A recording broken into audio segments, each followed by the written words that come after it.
Hey everyone, welcome back to my channel. तो ये जो पार्ट है ना, ये broken promise function fan fiction का लास्ट पार्ट है।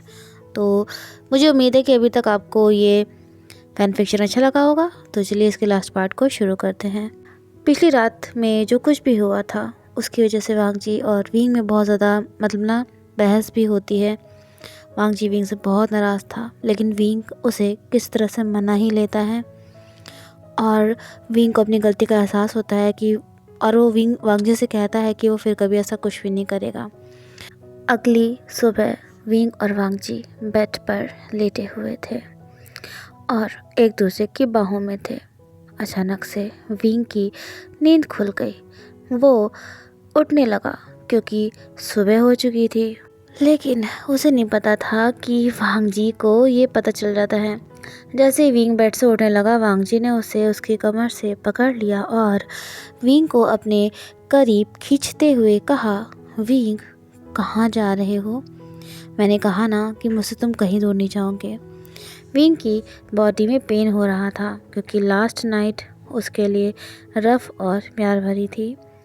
वो बोला, हस्बैंड सुबह हो गई है, तो मैंने सोचा कि मैं फ़्रेश होकर हम दोनों के लिए ब्रेकफास्ट बना लूँगा क्योंकि यहाँ तो अभी कोई सर्वेंट नहीं है। वांग जी ने विंग के नेक पर किस करते हुए कहा, विंग इट्स ओके, थोड़ी देर और सो जाओ, मुझे कोई जल्दी नहीं है। और वैसे भी मैं तुम्हें बता दूँ, आज मैं ब्रेकफास्ट प्रिपेयर करूँगा। तुम भी तो देखो ना, तुम्हारा हस्बैंड कितना अच्छा खाना बनाता है। ये सुनकर विंग बोला, लेकिन हस्बैंड। तभी वांग जी ने विंग का फेस अपनी तरफ टर्न किया और प्यार से उसके लिप्स पर किस करते हुए कहा, विंग तुम्हें पता है मेरा बिल्कुल ही मन नहीं है कि तुम मुझसे दूर जाओ।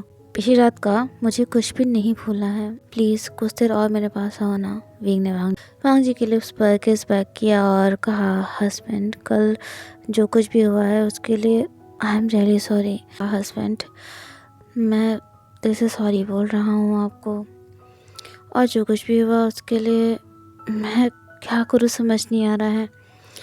तुम्हें चोट भी कितनी ज़्यादा लग गई है। ये सुनते ही वांग जी ने विंग को अपने सीने से लगा लिया और कहा, विंग मुझे पता है, मुझे अच्छे से एहसास है कि तुमने इस सब की वजह से बहुत कुछ फेस किया है, लेकिन प्लीज़ क्या तुम सिर्फ मुझ पर अपना ध्यान दे सकते हो? किसी की बात मत सुनो। मुझे पता है कि तुम सिर्फ मेरे हो। विंग मैं तुमसे प्यार करता हूँ, प्लीज़ ऐसा कभी कोई कदम मत उठाना जिसकी वजह से मुझे तकलीफ़ हो। मैं तुमसे बहुत प्यार करता हूँ विंग प्लीज़ सारा बर्डन जो है ना वो अपने तक मत रखो, प्लीज़ मुझसे शेयर करो अगर तुम्हें कोई प्रॉब्लम है। विंग तुम मुझसे बिना पूछे फ़ैसले क्यों कर लेते हो? क्या मैं इस लायक भी नहीं हूँ कि तुम मुझसे अपनी प्रॉब्लम्स बता सको? या तुम्हें लगता है कि मैं कुछ नहीं कर सकता हूँ तुम्हारे लिए? ये सुनते ही विंग ने वांग जी की आंखों में देखा और कहा, हस्बैंड ऐसा नहीं है, मैं सच में बहुत डर गया था। मैं नहीं चाहता था कि मेरी वजह से कोई तुम्हें कुछ कहे, तुम्हें बातें सुनाए कि तुमने एक कैरेक्टरलेस पर्सन से शादी कर ली है। लेकिन मैं तुमसे एक प्रॉमिस करता हूँ कि मैं आपसे किसी भी चीज़ से नहीं डरूँगा, और जो भी प्रॉब्लम्स हैं, जो भी मुसीबतें हैं, उनका मैं सामना करूँगा।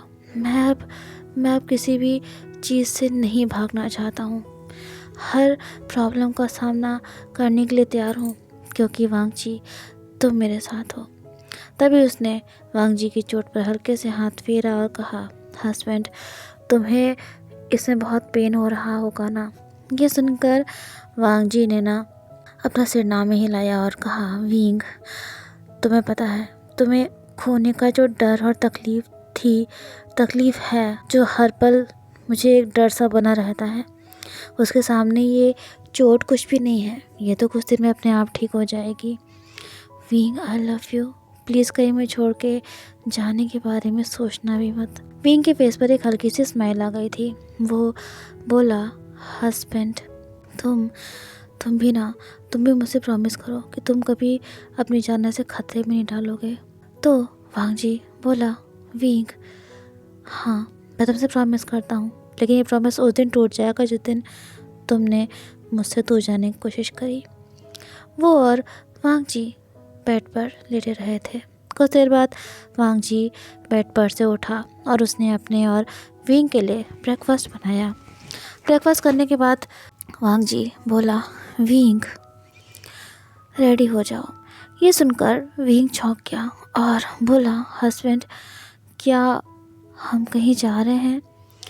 वांग जी बोला, विंग क्या तुम भूल गए कि हमें आज लिंशी से मिलने जाना है? मुझे लिंशी से शादी करनी है। विंग का फेस उतर गया। ये देखकर वांग जी ऐसा बोला, अरे मैं सब मजाक कर रहा हूँ, तुम्हें पता है ना, हमें लिंशी को सरप्राइज़ देना है। विंग बोला, लेकिन हस्बैंड मुझे ही लगता है कि मैं ये सब कर पाऊँगा।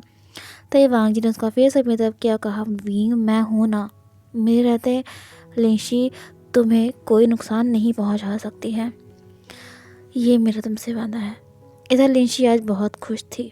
फाइनली जिस दिन का उसने इतने सालों से इंतज़ार किया था वो आज आ ही गया था।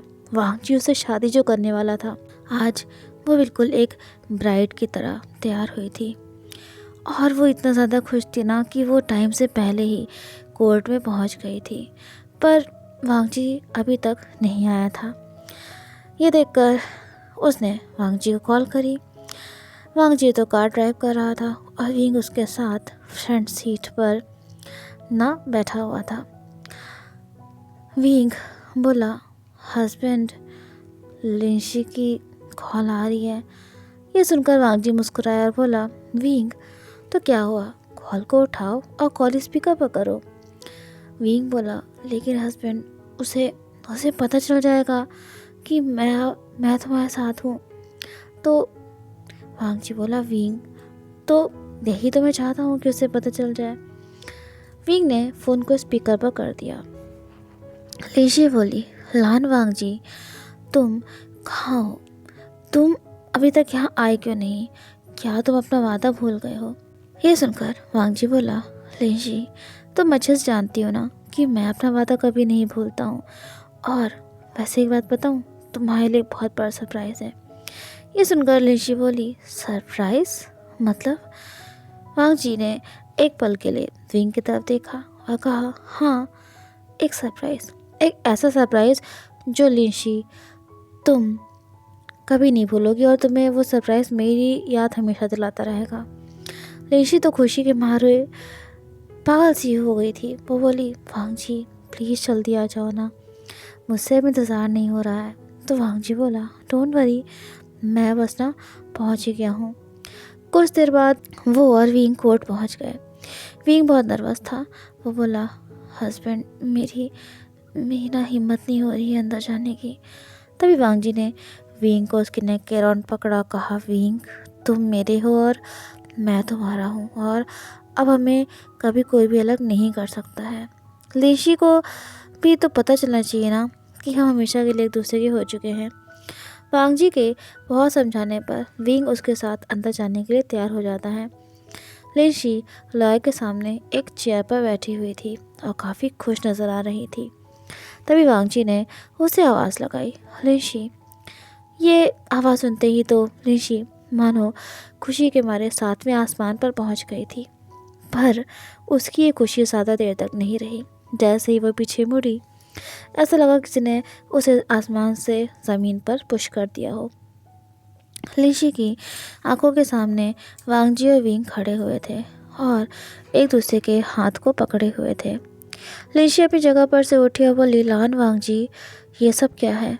ये विंग तुम्हारे साथ क्या कर रहा है? मैंने तुमसे कहा था ना कि इस विंग की किसी भी बात पर यकीन मत करना।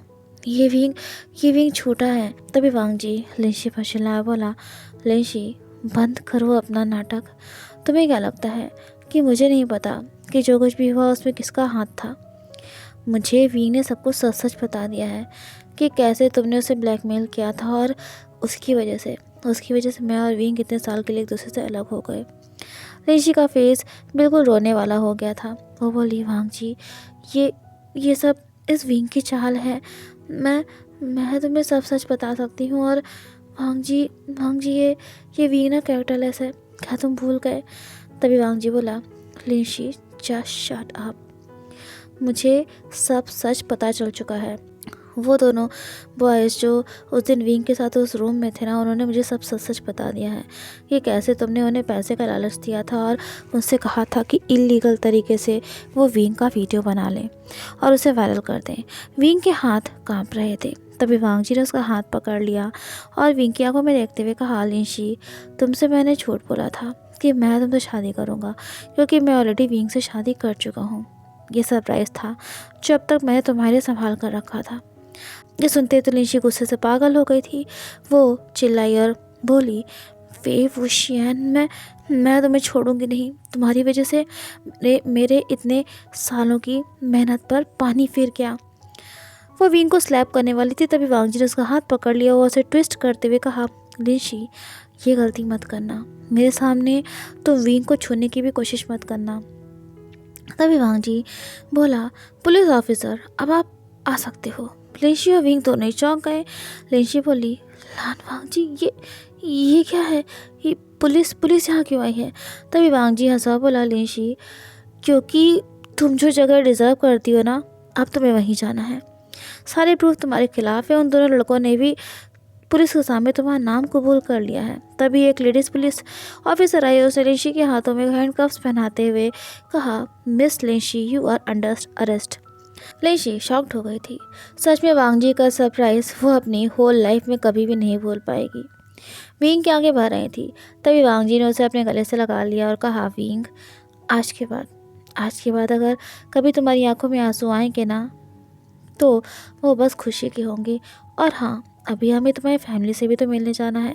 मेरी मदर इन लॉ मेरा और तुम्हारा इंतज़ार कर रही होंगी।